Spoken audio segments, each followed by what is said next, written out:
Carly, and welcome back to Farmer Analytics. I'm out here with the girls. We have 4 pregnant Katahdin ewes, and we're gonna just check them out and see how far along they are.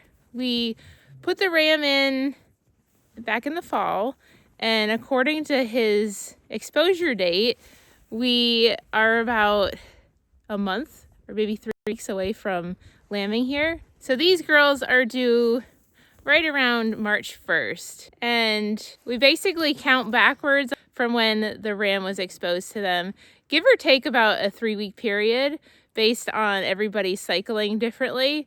So we assume that each one of the ewes is going to cycle once within 3 weeks.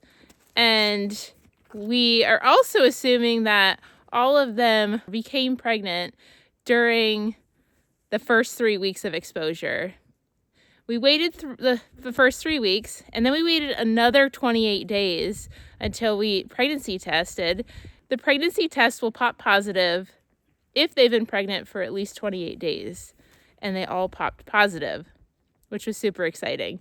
So the shorter our lambing period, the better for us. We want to keep everybody all in that same time frame of 3 weeks. That way we know when to expect lambs. It also just keeps us to a shorter period of time that we're looking for lambs and taking care of those mamas. The other thing that's really important here is it helps us to be able to treat everybody similarly if they're all around the same time frame for giving birth.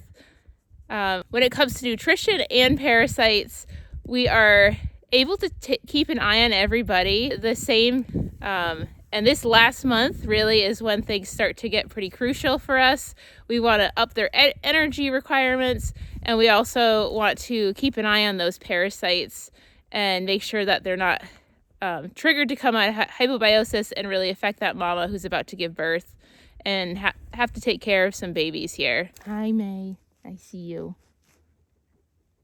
Okay, so let's take a look at the girls, and I'll just show you a little bit about what we look for when we're looking for how far along they are and how they're doing really.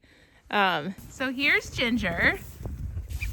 She is looking awful wide, which is a good thing. If we look at her tail area here, we can see that it's starting to get pretty swollen and kind of like jiggly and redder than normal. Hi, Mabel. Mabel's gonna make this video a little bit difficult. She likes to get right in between me and the sheep. She is our 8-year-old livestock guardian dog who is just pure perfection. We love her so much. And she's the bestest girl. Let's take a look at Ginger, who I think is the furthest along of all of our girls. She is starting to look pretty swollen under here. And we look for basically for it to start to look swollen, red, a little bit jiggly. And then we keep looking under here. We look at her udders are starting to come in. Nothing too impressive yet, which tells me we're still kind of, along for this journey. She's still got a bit of time. But her teats are starting to get longer, starting to swell up. And we're starting to see a little bit of a bag form that wasn't there before. And you can kind of feel there's not much going on in there, but it's coming along. Versus somebody like Dottie here, we're not seeing too much. She's definitely got babies. She's getting wider as we go. And if we look at her backside here, oh, she's actually pretty swollen as well. She's got some redness coming along, and that bag there is forming too. Look at Miss Betty, and she's always every year a bit of a mystery to us. She kind of comes out of nowhere sometimes, and all of a sudden she's a day away from giving birth. But there's a good example of she's not looking too far along yet. You don't really see much underneath as for redness or swelling or even a bag coming in. And last but not least, we have 25. And she is looking a bit swollen back here herself. Her bag's definitely coming in. And we are seeing that really our first signs here for us are that vulva that's swelling out and getting redder. Other things you can look for as they get further along are looking at some ligaments, feeling those and feeling how firm or loose those are, and that can tell you whether or not you're really close to lambing. And those are gonna be right here. So a couple things we'll do preparing for lambing in the upcoming weeks will be to up their energy requirements, like I said, and we do this simply by adding in some cracked corn into their diets. This will up their energy, and mamas really need this in the last 3 to 4 weeks of pregnancy. And the other thing we're going to do is take a look at their fecal egg counts, because parasites can really come out of hypobiosis right when these animals' immune systems start to dip, right around the periparturient period, which usually starts 2 to 3 weeks before lambing and can last all the way up to 8 weeks after lambing. So we'll take a look at their fecal egg counts in the upcoming weeks here and just make sure that they're all doing okay. Bye, Mabel.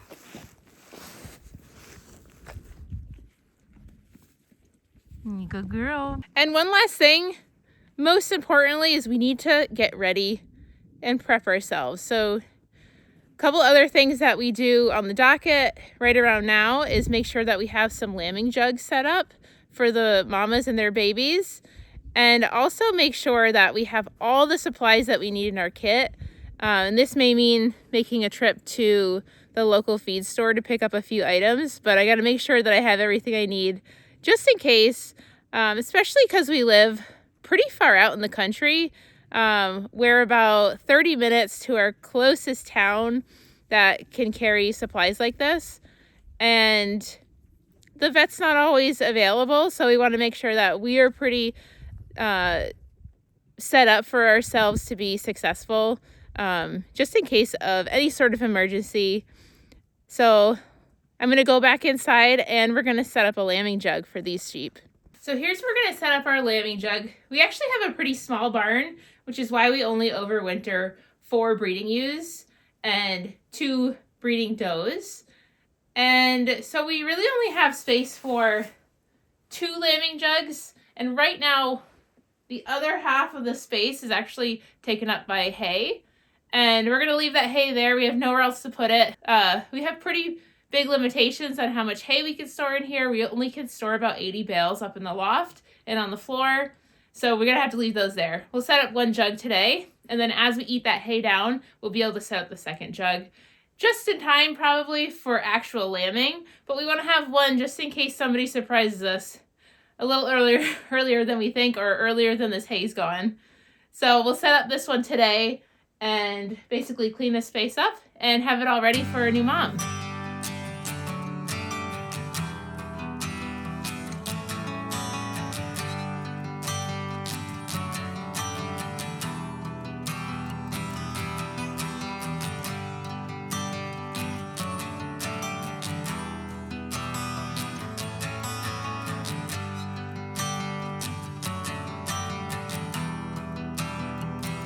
These little posts that slide right in.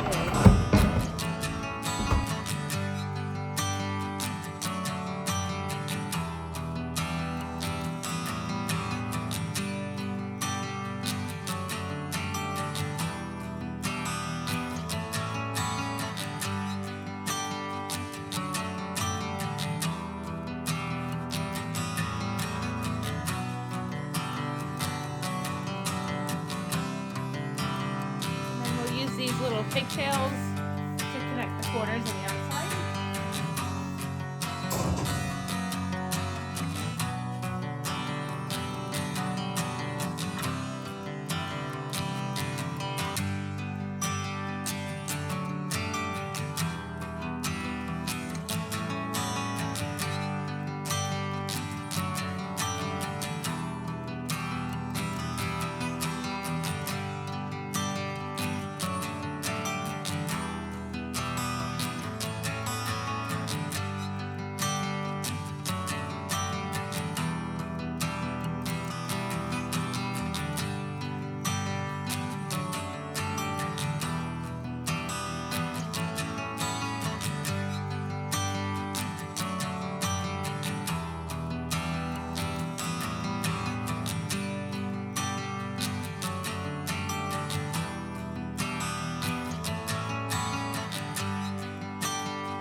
Okay, here's the final setup. It's basically a 5 by 4 by 5, and we've got a feeder for hay.